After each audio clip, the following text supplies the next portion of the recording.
Hey, welcome to EDL 854 case study. I am Dana Jo Unruh. My case summary starts in Warren, George Washington Middle School. It has a student population that is declining due to the fact that many younger couples are moving to suburbia to raise their families. It also has a declining socioeconomical status because of the lack of employment in the area and a lot of families working at the mill. The PTA and Booster Club are heavily involved in the school, which honestly is amazing considering the socioeconomical status. The principal is very well liked, but has little to no backup admin support. So he has no dean of students, he has no assistant principal to help him carry out his daily duties, and he relies heavily on parents because he has no backup to help run concessions and take money, whether it is at games or in concessions. There's one parent in particular that is named in this study, and her daughter has made all-state cheerleading.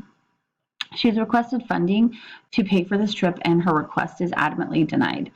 The next game, which is the following Monday, this parent is in charge of taking ticket money, and $50 goes missing. They know a $50 bill goes missing because the principal has had a conversation with the gentleman who paid the $50.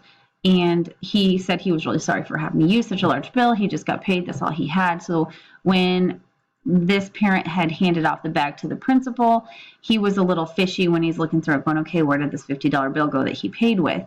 There was also an accompanying note that said, hey, we had 10 torn tickets and we had to discard them. Now the 10 torn tickets cost is $50 and there's $50 missing from the bag. And that's just a little bit too much of a coincidence for this principal, and I'd have to agree. What we know, it's an inner city school, like I said, so with the socioeconomical status and the declining student population, I am really surprised that the PTA and Booster Club are quite as involved as they are. Mr. Stevens is a principal, and he has been for years. He's very well liked and very well respected and has a really good relationship with the community, it seems like. Mrs. Bowman comes in with a request for funding for her daughter, who was a four-sport athlete, and discusses the PTA possibility of them supporting her daughter in this trip, and her funding request is denied. The following Monday, like I had said, she works the gate at the last basketball game. $50 bill goes missing. The principal does use proper procedural handlings to ensure that he is honest. So he has a security officer that comes with him when he counts money and he balances the bags. So we are pretty well ensured that he's not the one who has mishandled. What do we need to know? Well, first of all, I'd like to know why don't the employees run the gates at these games? Whether they are volunteered or paid, I think that would be a much more secure practice. What are the procedures in place for parents who handle this money? What have they been trained to do? What are they expected to do? It's really vague on that. I would like to know who the other parent was that is supposed to be working the gate with her. The case study said 2 parents at all time work gate, 2 parents at all time work concession. So who is that other person? I would like to know how those tickets got torn and why they were discarded in the method they were.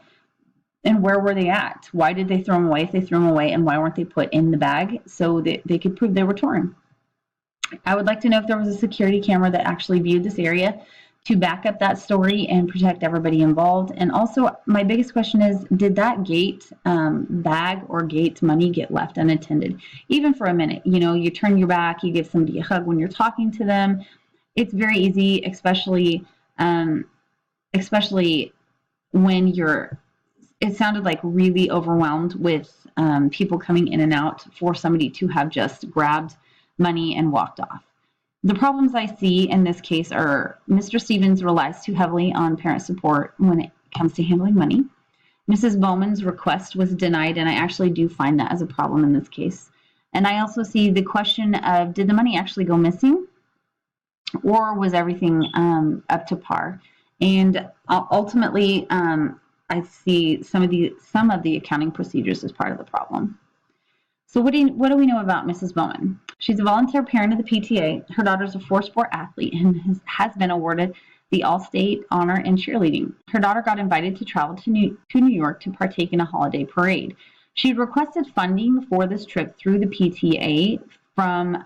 She provided an itemized budget to the principal, and he ultimately denied her request, saying that PTA funds were not meant to benefit one student, but the student body as a whole. What do we need to know in this case? Has the PTA ever funded an event like this before, a trip like this before? Why did she approach the PTA and not the Booster Club, considering the Booster Club is an athletic supporter?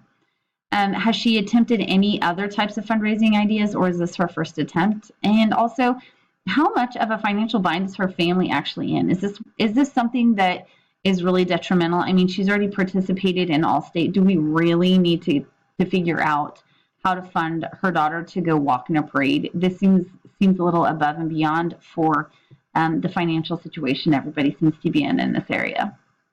The problems I see here are that the principal has made a decision without discussing this request with the PTA.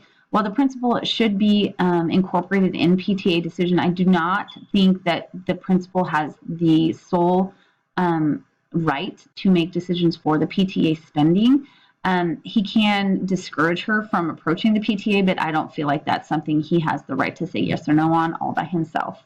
The principal did not research prior funding to get to back up his decision. He needed, in my opinion, to have facts and data, not just him saying no. And also, I felt like Mrs. Bowman was kind of slighted when the principal didn't even consider her request. My plan for action for the school would be to first investigate, then evaluate the effectiveness of the current financial procedures. I would scale back parental usage in the area of money handling, and then I would create new procedures and policies concerning ticket sales and or concessions.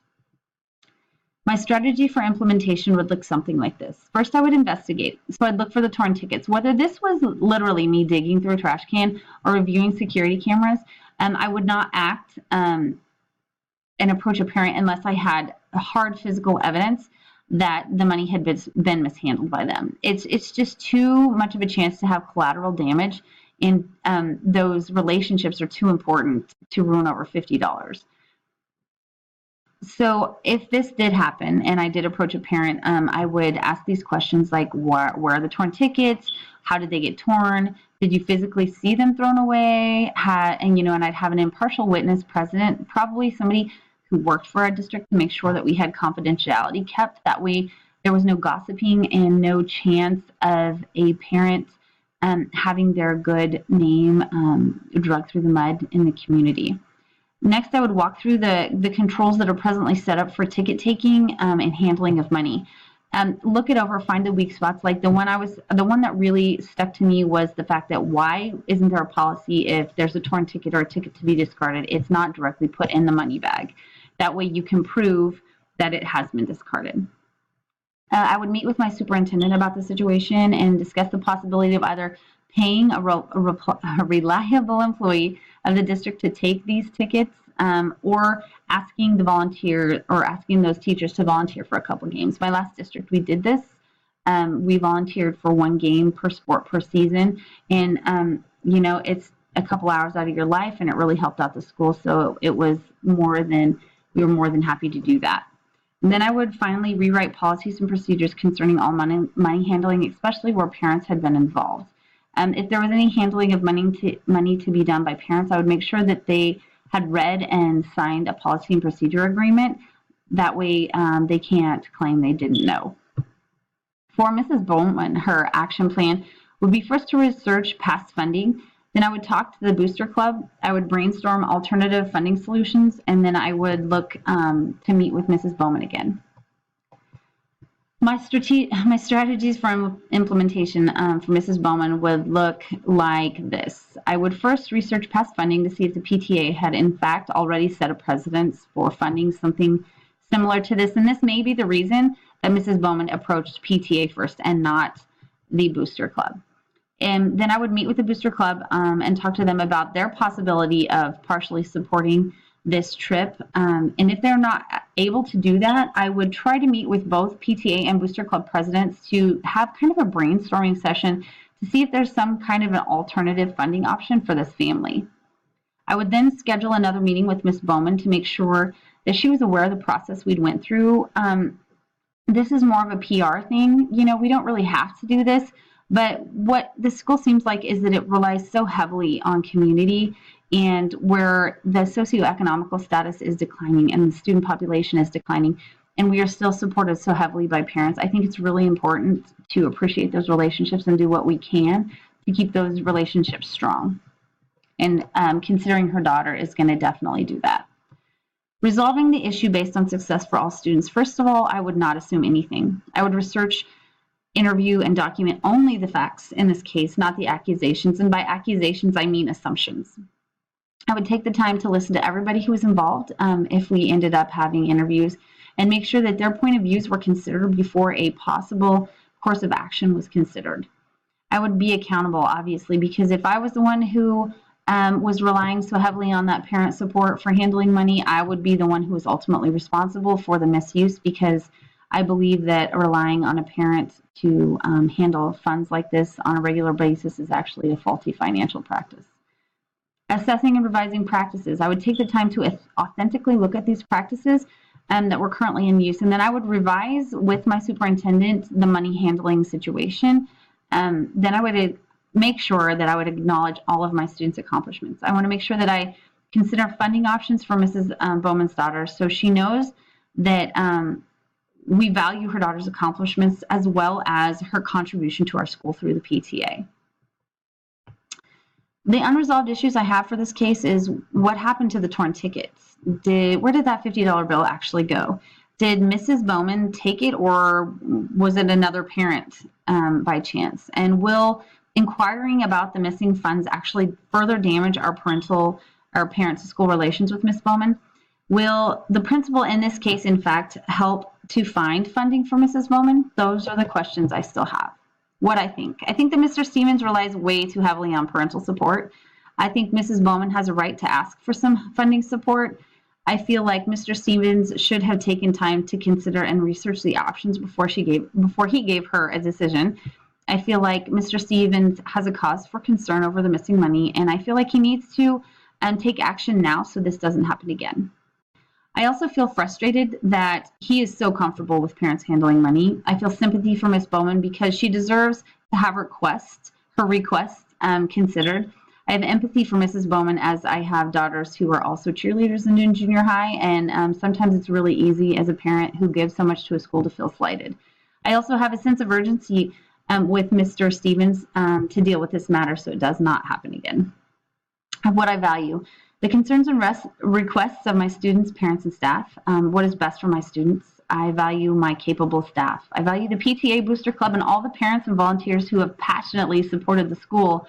I also value Mrs. Bowman's request to honor her daughter's accomplishments, because honestly, in this day and age, how many parents are that involved? It's a blessing for the school and that child that her mom cares that much. And I am also very thankful and value all the patrons and people who support the athletic programs, and definitely the ones that attended the game in this case. I promoted effective management for the school and district, and that I did not accuse or attack a parent volunteer without proof. We investigated first and only acted on fact. We are going to change practices and rely on sound accounting practices. We're going to consider these parent requests for additional funding, and we are going to circulate and manage in ball games just as they did here. For socioeconomical, we are going to supervise the students and fans to show social accountability and support as well. We're going to follow set procedures by our district. We're going to connect with the community through communications and caring. So having that authentic conversation goes much farther. And 75% of our job is public relations, so this is really important. We need to make sure that we appreciate Lucy's accomplishments, not just to make Lucy feel appreciated, but the entire school population. And we need to make sure that if evidence is found, that we hold that adult accountable to make sure that the students know everybody is held accountable for their actions.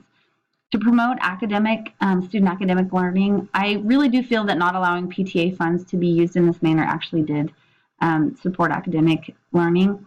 I feel like parental involvement equals higher rate of student success. I feel like having proper accounting procedures in place helps assure that funding is taken care of properly, and that really helps because it makes sure that our academic learning is possible. We're building those relationships with all stakeholders, and having that authentic communication like I said, it's absolutely imperative. These are the standards I chose, and that is my reference.